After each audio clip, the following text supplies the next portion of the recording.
All right. In addition to analyzing the game, I guess we're going to have to rank this one up with the all-time greats as well. Alabama 26, Georgia 23. The Tide coming back from 13 down to win in overtime. You've got Ohio State, Miami, Texas, USC, the Alabama Clemson dual matchups, back-to-back years, a number of games to choose from, but put this one in the history books as well. We bring in Stephen M. Smith of Touchdown Alabama. Join him on his show, The Way It Is, Fox 97.9 at Monday through Friday, 2 to 4 Central Time. Stephen, you wide awake? You ready to deliver for us? Absolutely. What a game. I mean, a lot of people expect it. It's the Southeastern Conference. It's Alabama, Georgia. Georgia, carbon copy of Alabama. You run the ball. You play great defense. You tell your quarterback, don't do too much. You're thinking 3 yards and a cloud of dust, and that's not it. This game comes down to two true freshman quarterbacks slinging the football, and what a game it was. Give Jim Chaney, Jake Fromm a lot of credit. They came out first half creative, getting Jake Fromm on the attack early. Who would have thought Riley Ridley, not Calvin, Riley, the baby boy stepping up on the big stage. Jake Fromm found him a number of times. Javon Wims had a couple of catches in there despite hurting his shoulder. Miko Hardman had a solid impact. And here's a guy that was supposed to have been or wanted to come to Alabama. He flips to Georgia. Miko Hardman had a great game. And Sony Michel. We talk so much about Nick Chubb, but Sony Michel, 14 carries for 98 yards. I remember in particular a 3rd and 20 where Georgia goes to late draw and Sony Michel eats it up, gets a big-time play by Alabama. Nick Saban, the old devil, having a trick wild card up his sleeve in the second half, decides to go with Tua Tagovailoa. And the young man, yes, he had an interception, took a bad sack, but the electric passing game, you see it, 14 for 24, accounted for 9 of Alabama's 20 first downs, stretched the field multiple times, had 3 touchdowns, including the game winner to Devonta Smith in overtime. And Devonta Smith, that Mark, he is the smallest wide receiver Alabama signed in the 2017 class. The kid is 165 pounds, soaking wet. The smallest guy Alabama signed in this class, and he's the guy that comes up with the biggest play of the game, the biggest play of the season. What a football game.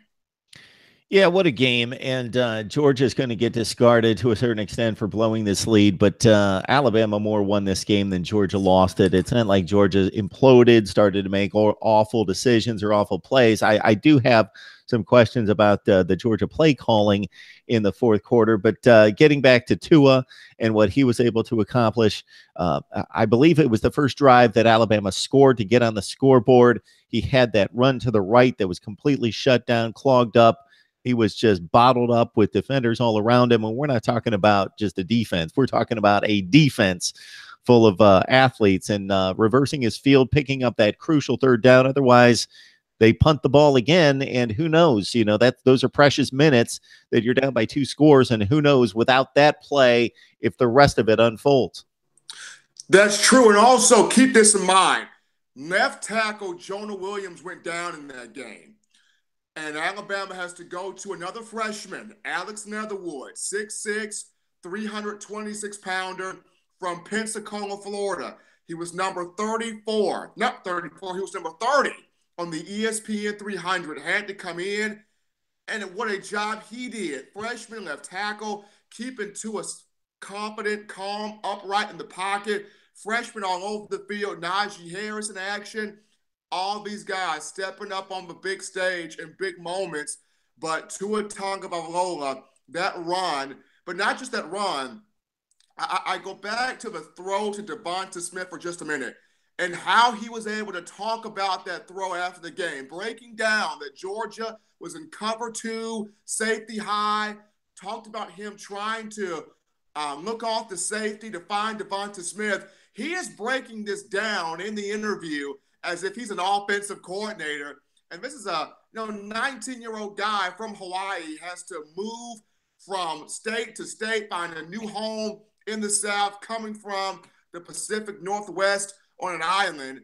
And the humbleness, the humility, the way he carried himself, but then also the class act of Jalen Hurts. Last year, this was Jalen Hurts' team.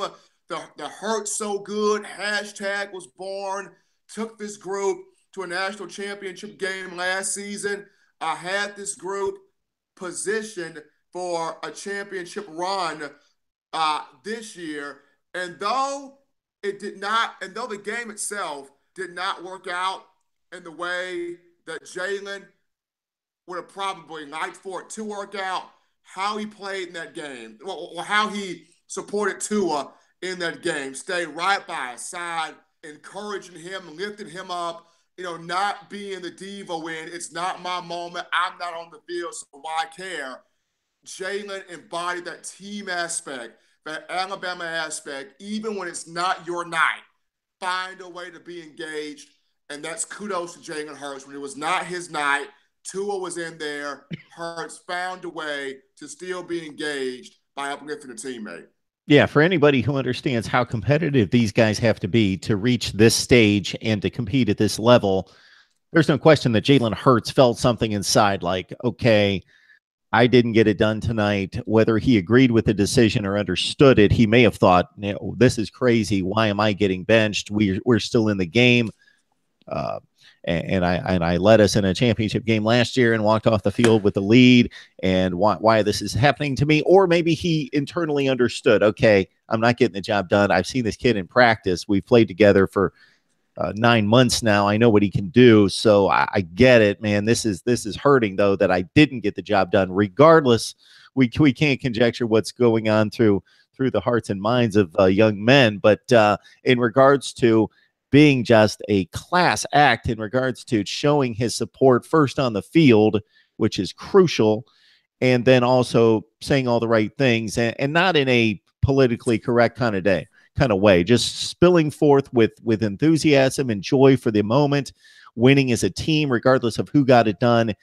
Tua had the same type of comments in regards to, hey, if I never got a shot, even though I thought, I'm able to play, if I never got a shot in any of this, hey, we won the championship as a team. That was really good to see. And that's one reason why you can take 4- and 5-star kids. I think the 5-star, this is another subject for another day, but the Alabama 5-star, everybody thinks everybody on the field's a 5-star. Well, that's ridiculous. There's 105 guys on the roster, and they pull in, 5 or 6 5-stars a year. They've got like 20 or 25, I'm guessing, something like that. So when everybody just automatically throws out the term that everybody on the field's a 5-star for Alabama, well, that's ridiculous. But anyway, the other thing I go back to with Tua, I'm going to mention the negative part of the play from the Georgia side. So Dominic Sanders was obviously the safety we're referring to. We're talking about one of the not just best safeties in college football. We're talking about one of the more experienced. I believe he was starting his 53rd game. I don't know that he could have made it to either side of the field in that situation. If I know that there was traffic on the right side, I don't remember who was over there, but there were at least 2 receivers slotted and wide on the right side of the Alabama offense. And if Tua would have chosen to go that direction, I don't think Sanders could have made it to that side of the field. I think he was kind of in no man's land, and it looked like he was kind of hung up on whoever the slot receiver was for Bama had only run like it looked like a 10-yard curl, a 12-yard curl, and he looked to be covered. So he looked to be kind of sitting down on that, and all of a sudden, Smith's going by him, and there's nothing he can do about it at that point. So I understand that's a very difficult spot to be. That's a lot of green to cover out there, and you got to make a decision. But it seemed like he didn't make a decision, and that obviously cost Georgia. But on the Alabama side, think about the sack that Tua took, and that seemed like a rookie mistake similar to the one Jake Fromm made in their overtime, although I think Fromm just had a split second to try to throw that ball. He held it for just a split second. Can't really fault him because they were on him like that. Tua basically with his agility, he had some decision making where he could have tossed that ball aside, but chose not to. So he gets thrown down for the sack. I'm thinking in that situation, most veteran coaches, most veteran quarterbacks are thinking, okay, they kicked a field goal. We just need to kick a field goal to survive. Let's cut the sticks down. Let's get our 10 or 12 yards. Let's try to dump it down twice, get within field goal range. If somebody breaks a tackle, great. That's gravy, but we just need to get back in field goal range and get back to another overtime. Because if we take an incompletion here, if I overthrow this, we're sitting at 3rd and 26, and we're in serious trouble. But he went for it. That right there is what you call the gunslinger's mentality, Mark. You have a lot of confidence in your arm. You have a lot of confidence in the players around you. And it reminds me a lot, A.J. McCarron, when McCarron was playing at Alabama. There were moments where McCarron could have taken the field goal or taken the easy play, but he had so much trust in not just his arm talent, but the players around him. And sometimes that was the issue for Jalen Hurts. He was so focused on not making a mistake. Sometimes you get so prone into, I got to protect the ball. I can't make a mistake too. You forget it. Just go out there and play. I mean, the game is on the line. This is a big moment. You leave it out there. If it happens, it just happens. You can't get so caught up in, I can't do this, that you forget the prime reason you're out there. You're out there to play football. And you're out there to have fun with it. And I think in that moment, Tua Tagovailoa understood that, hey, I don't want to make a mistake. Then again, I don't want to sit there and hold myself back from, I know I can make this throw. Coach Saban has left me in this game, so obviously he trusts me to make this throw. And I've got receivers all over the field, but if I give them an opportunity, they can make a play. So all of those three things Tua felt, which is why he was able to step up in that pocket and let go of the football. We're talking national championship game, Alabama over Georgia 26-23, and we will probably go to ranking this at some point in the next few weeks among the greatest college football championship games of all time. Stephen Smith joins us from Touchdown Alabama. You can join him on his show, The Way It Is, Fox 97.9. Download the app, 2 to 4 Central Time every weekday. Stephen, let me hit you with this. We know who threw it. We know who caught it in closing out this victory. Of course, that's going to go down in history, even to fringe college football fans. Is there somebody who may get lost in the fray in the analysis of this that we don't want to miss? Is there an unsung hero that did something in this game or played a role that you're going to know more than just about anybody else because you knowing the personnel of this team and watching this game from a different perspective? Somebody that stands out to you. Somebody that stands out to me, I'm going to actually say two in this one. I'm going to give an offensive and a defensive player. Offensively, I'm going to go with Alex Leatherwood at left tackle. I know Najee Harris came in at running back, and he gave Alabama a good shot in the arm running the football. But in a national championship game, your All-America left tackle in Jonah Williams goes down, did not have his finest performance, gave up 2 sacks. And then here comes this freshman and Alex Leatherwood. Once again, 6'6", 322 pounds, highly regarded, number 30 on the ESPN 300. We know he's good, but once again, freshman, national championship game at left tackle. And that brother held his own. Kept Tua upright, kept Tua clean in the pocket. Alex Leatherwood, bang up, good job at left tackle. And number 2, Raekwon Davis on that defensive line. Defensive end Raekwon Davis. That second half where Alabama started to affect Jake Fromm in the pocket, started to affect Georgia's offense. I know we talk a lot about Rashaan Evans and Deshaun Hand and Daron Payne and Isaiah Buggs and Minkah Fitzpatrick on that defense, and they're all stars. But last night was Raekwon Davis's night. And this is a young man that took a bullet to his leg before the first week of the season against Florida State, got shot in the leg. And this man right here had a couple of sacks against Georgia, had a pivotal interception in the game. Now, it did not finish with a touchdown, but had a crucial pick, one of 2 picks thrown by Jake Fromm. And what is it with Alabama defensive linemen and interceptions? I think on Nick Saban's next recruiting trip, Mark, he's going to say, you may be 300 plus pounds. You may be able to get blocked. But if you don't have soft hands that can catch me a pick every now and again, I'm not signing you. So there's got to be something with big boys and interceptions, because Deron Payne against Clemson, Raekwon Davis against Georgia, but Davis and Alex Netherwood, to me, are two guys that really stood out. I tell you, this defense went on a run about a year to year and a half ago, as you can document better than I can, a run of about 15 or 16 consecutive games of scoring touchdowns. And that seemed to have gone away in terms of the big play making ability of this defense. But when it turned out to be crunch time against the best teams in the country, they found that swag right back and got it back, and proved to be huge in getting through that window against Georgia, down 13-0 against a really good defense. And they had to make just about every play possible to get back in the game, tie the game, win the game, and in thrilling fashion. So the last thing here, Stephen, is the legacy of one Nick Saban. He has won a 6 national championship, 5 at Alabama, ties Bear Bryant for most in the poll era, 1936.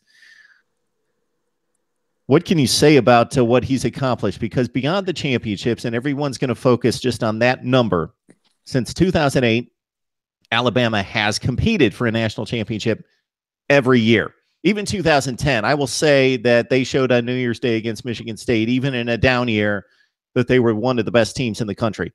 They have been elite, right at the top of the mountain. If they haven't won, they've been right there, and there's been a play or two that have separated them and whoever won the championship. So they have always been there.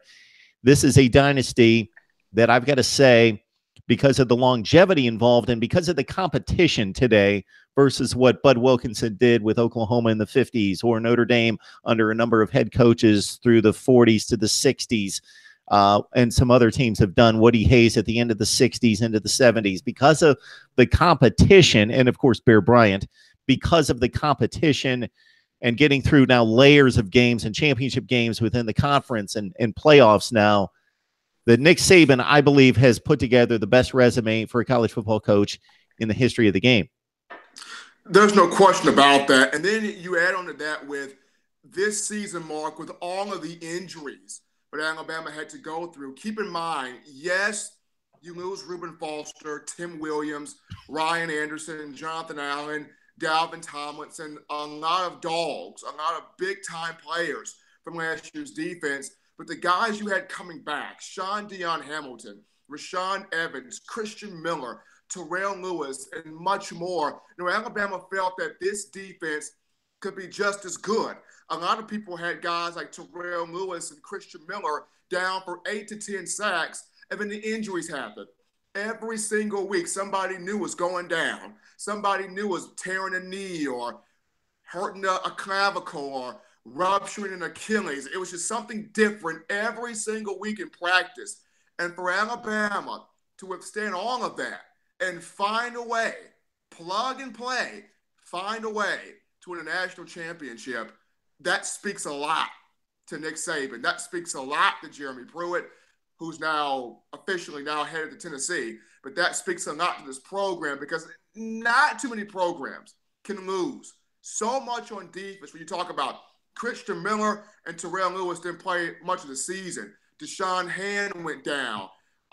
Sean Dion Hamilton. The 2 back-to-back playoffs, Sean Dion Hamilton, one of your leaders, did not even play in 2 playoffs. And when you talk, Trevon Diggs was hurt at some point this season. LeBron Ray gets hurt. I mean, people are dropping like flies. And you sit there and you still find a way to pull out a national championship. Yes, the records, you mentioned it. The competition getting bigger, recruiting getting tougher, scholarships, whether they up or down, getting competitive. But speaking on this season, when so much was going against you and you find a way to win, that's the mark of a coach. And I think we both understand, and for anybody that's only been watching college football for less than 10 years, the argument against the Bama dominance under Nick Saban and the argument against his coaching on the field is that, well, anybody can win with five-star talent across the board. Yes, I understand once you get them in place that, yeah, he's going to the field each and every game with better talent than the other team. Even in this game, if you look at NFL draft picks and projections, Alabama has a better, more a deeper roster than Georgia, but it's pretty close. Georgia, don't discount their talent. Maybe Kirby the last time Alabama Kirby is doing work. Oh yeah, he's doing work, and it's getting there. But this is basically Mark Richt's team that he's playing with right now, and that speaks to another ability to coach and take over somebody else's players that was losing 3 games a year and take them to the brink of a national championship.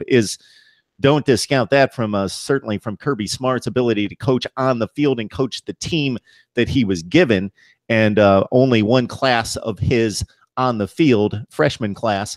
But getting back to Nick Saban, as you well know, the argument is, okay, anybody can coach with 5 stars. And I think maybe the last time that Nick Saban stepped on a field with against a team that had more talent, and this is arguable, no question, was that 2014 Ohio State team that marched on all those kids to the NFL. That might be the last time that he had less talent. But that is part of the gig. Part of the gig is bringing in the talent. You're not in the NFL. You don't have a general manager. You're responsible for the talent on the field. And point number 2 could be the argument, well, any coach at Alabama is going to get that talent. And that's why I bring up, if you haven't watched college football for more than 10 years, go back to about 2000. I believe Alabama won the SEC in 99. Go back from 2000 to about 2006. Before Nick Saban took over in 2007. His first team was 7-6.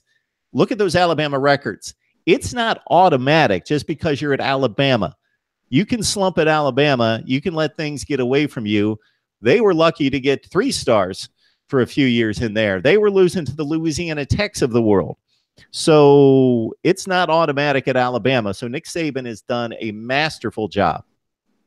He really has, and the beat keeps rolling. As they say, the beat continues to roll. The one saddening factor there was, Andy Pappanastis, my heart goes out to him.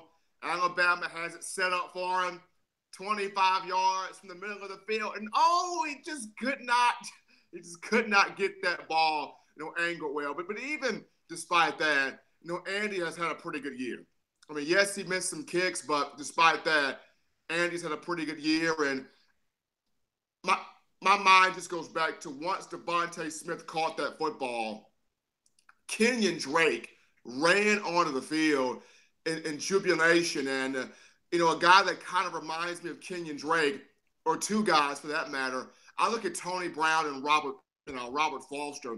When Kenyon Drake came in 2012, the kid had all the talent in the world, had a tough time trying to learn how to be coachable and buy into a team mentality. And then when he finally buys in, he gets hurt against Ole Miss in 2014.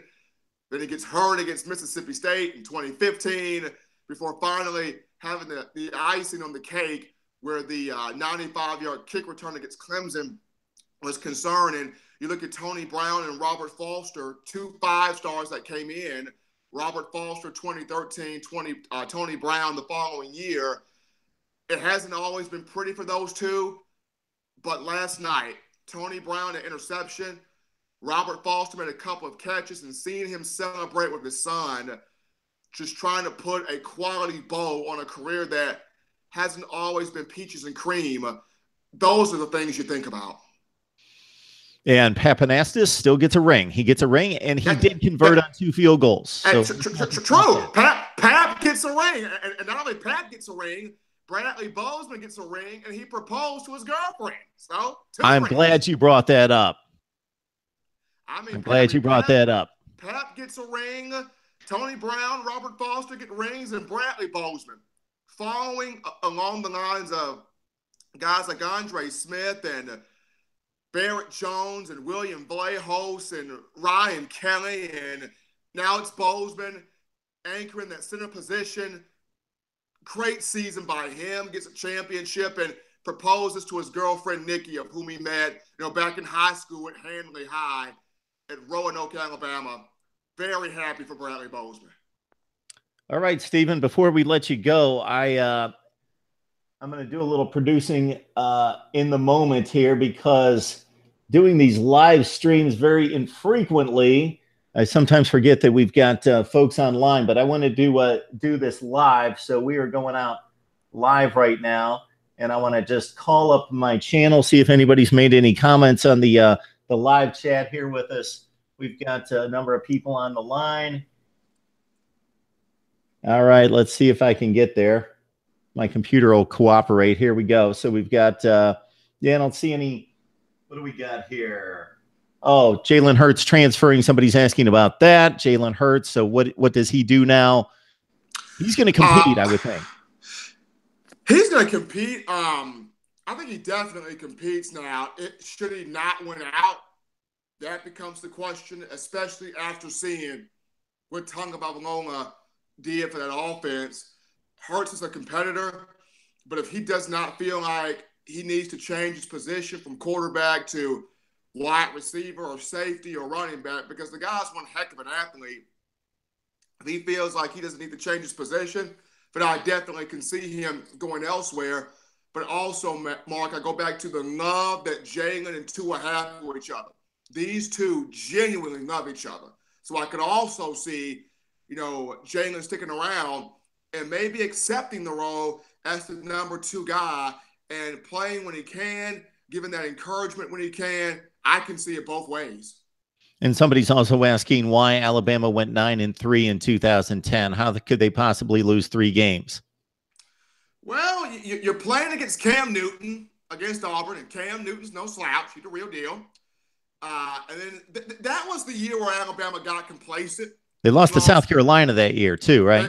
Stephen Garcia can sling it. And they also lost to LSU that year. Jordan Jefferson at quarterback. He did just enough to get that done. Final score was 24-21, if I'm not mistaken. But I believe that year was the year where Alabama got complacent. It's your first national championship under Nick Saban. You start to feel like, man, I got this swag. I got this sauce. Nobody can't handle me. And apparently the next year, people can handle you. So Cam Newton did it. Jordan Jefferson did enough. And Stephen Garcia, what a game that man had. All right. Before we sign off, Stephen, I'm going to make one disclaimer. People are going to throw eggs and tomatoes at me. But this is what's happened over the past month since this college football playoff selection has come out. Probably from seeing me on Twitter and then on here, that I was adamant that I did not believe that Alabama should have been selected. I want to make a distinction here. Never did I say that they were not one of the 4 best teams in the country. There's a distinction here. I'm a conference champion guy. I'm a resume guy. I have said consistently that they're one of the 4 best teams in the country. I didn't think that they should be selected. Just like I didn't think Ohio State should be selected last year. So let's put that to rest. I am getting bombarded with people saying, you didn't think Alabama was one of the best teams in the country. That never came out of my mouth. Never said that. On the contrary, I said the exact opposite. They were one of the best teams in the country, if not the best team in the country. But I believe in conference championships and resume. Well, Mark, as well as everybody else knows, you can't please everybody. All you can do is do your job. And you're Mark Rogers, and you do a pretty darn good job of that. I appreciate that, Stephen. It's Stephen M. Smith. You got to download the app. Fox 97.9. His show is The Way It Is, Monday through Friday, 2 to 4 Central Time. And, of course, his flagship site there, Touchdown Alabama, with him and the rest of the crew right there covering Alabama football like nobody else. Stephen, we appreciate you doing this. And I believe we both have a busy day in front of us. So appreciate you always stopping by, providing unique insight each and every time. I appreciate it, man. I'm about to get ready because the people are going to crowd surf me on the radio. Well, that's all right. And anybody still watching, listening, of course, as I mentioned, where you can find Stephen and also subscribe to me because we cover college football.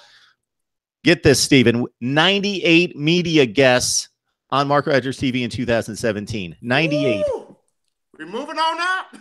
So there you go. All right, Stephen, we appreciate it. You have a great day. You too.